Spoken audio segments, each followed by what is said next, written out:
திருச்சிற்றம்பலம். ஒரு நாட்டில் அரசன் மகேந்திரவர்மன் ஆட்சி செய்து வந்தான்.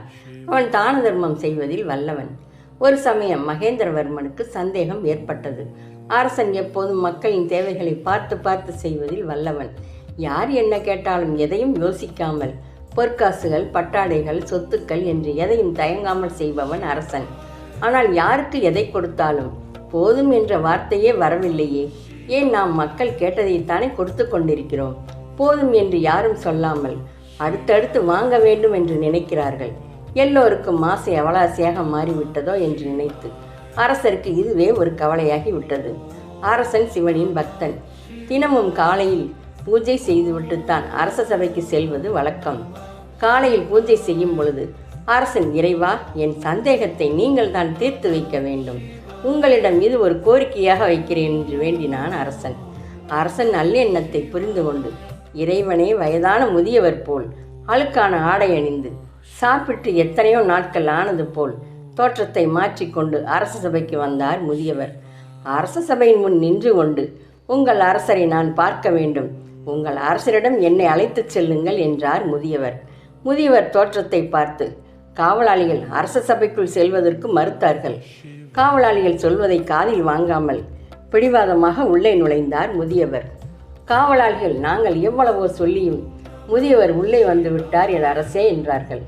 சரி, நீங்கள் செல்லுங்கள், முதியவரை யார் என்று நான் விசாரித்துக் கொள்கிறேன் என்று சொல்லி காவலாளிகளை அனுப்பி வைத்துவிட்டு அரசன் முதியவரை பார்த்து, ஐயா, உங்களுக்கு என்ன வேண்டும்? ஏதாவது யாகசம் கேட்டு வந்திருக்கிறீர்களா என்று அரசனை கேட்டார். முதியவர், அரசே, நான் உங்களிடம் எதையும் எதிர்பார்த்து வரவில்லை. நான் சாப்பிட்டு 4-5 நாட்கள் ஆகிறது. மிகுந்த பசியாக இருக்கிறது. இப்போது எனக்கு உங்கள் அரண்மனையில் சமைக்கும் உணவை சாப்பிட வேண்டும் என்று ஆசையாக இருக்கிறது. அரசே, இன்று ஒரு நாள் மட்டும் தாங்கள் உண்ணும் உணவை எனக்கு பரிமாறச் சொல்லுங்கள் என்றார் முதியவர். அரசர் சிரித்து கொண்டே, இதுவரையில் யாரும் சாப்பாடு வேண்டும் என்று கேட்டு வரவில்லை. முதியவரை பார்க்கவே பரிதாபமாக இருந்தது.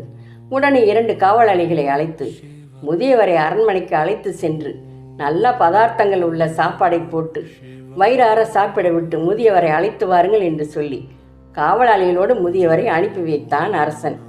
காவலாளிகள் முதியவரை அழைத்து கொண்டு அரண்மனைக்கு சென்றார்கள்.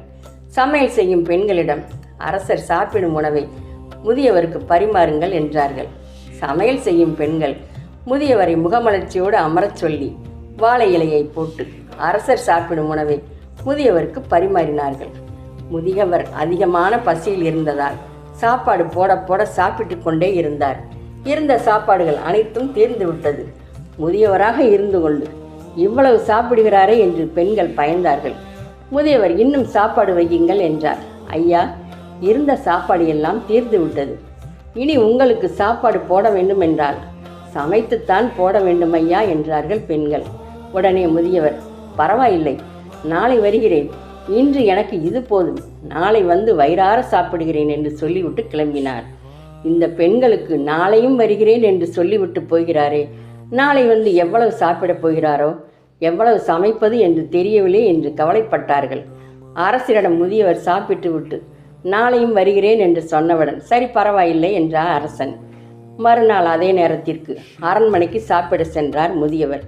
அவரை பார்த்ததும் பெண்கள் புன்சிரிப்போடு, ஐயா, வாருங்கள், அமருங்கள் என்று சொல்லி வாழை இலையை போட்டு பரிமாற ஆரம்பித்தார்கள். நேற்று போலவே இன்றும் சாப்பிட்டு கொண்டே இருந்தார். சாப்பாடு போடும் பெண்களுக்கு கோபமாகிவிட்டது. போதும் என்று சொல்லாமல் சாப்பிட்டு கொண்டே இருக்கிறாரே என்று நினைத்து இருந்த பதார்த்தங்களில் அதிகமான காரம் உப்பை சேர்த்து பரிமாறினார்கள். காரம் உப்பு சேர்த்த சாப்பாட்டையும் ஒன்றும் சொல்லாமல் முதியவர் சாப்பிட்டு கொண்டே இருந்தார். பரிமாறிய பெண்களுக்கு சிரிப்புத்தான் வந்தது. 2 பெண்களும் இந்த முதியவர் உண்மையான மனிதனா இல்லை பூதகணமாக இருப்பாரோ என்று சிரித்தார்கள்.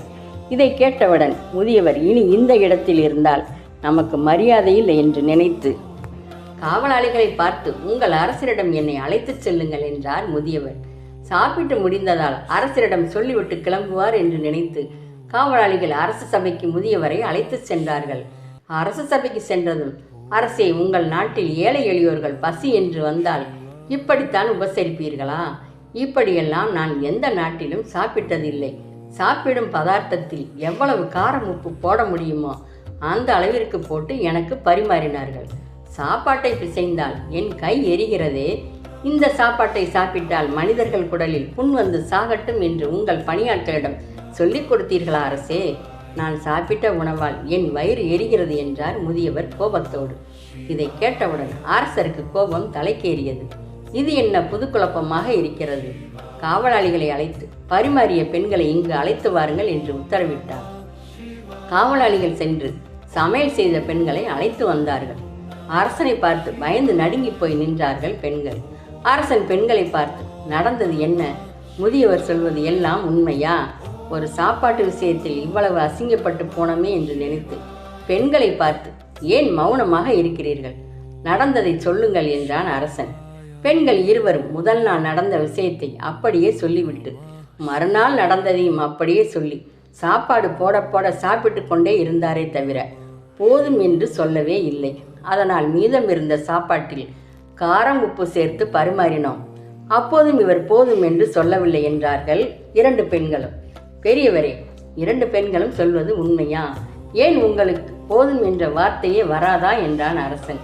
பெரியவர் புன்சிரிப்போடு, மன்னா, நீதான் மக்களுக்கு எதை கொடுத்தாலும் மன நிறைவு இல்லாமல் இருக்கிறார்கள்.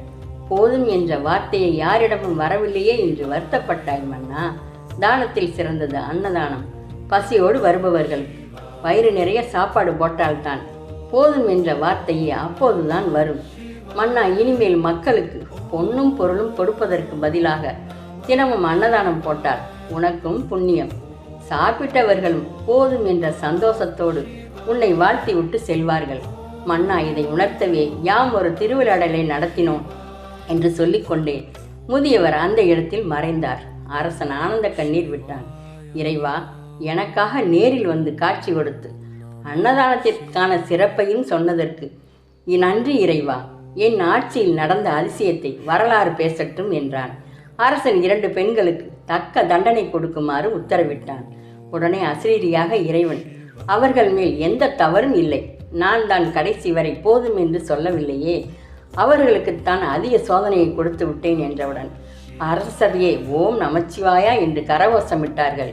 அன்றிலிருந்த அரசன் மகேந்திரவர்மன் மனமகிழ்ச்சியோடு அன்னதானத்தை தொடங்கி வைத்தான். அரசன் மக்களுக்கு நல்லதை செய்ய வேண்டும் என்று நினைத்து விட்டால் எதற்கு நேரகாலம்? இன்றே செய்வோம், நன்றே செய்வோம். தானம் செய், தர்மம் செய். இனி வரும் தலைமுறை நோய் நொடியின்றி வாழட்டும். எல்லாம் இறைவன் செயல். அன்பே சிவம். நன்றி.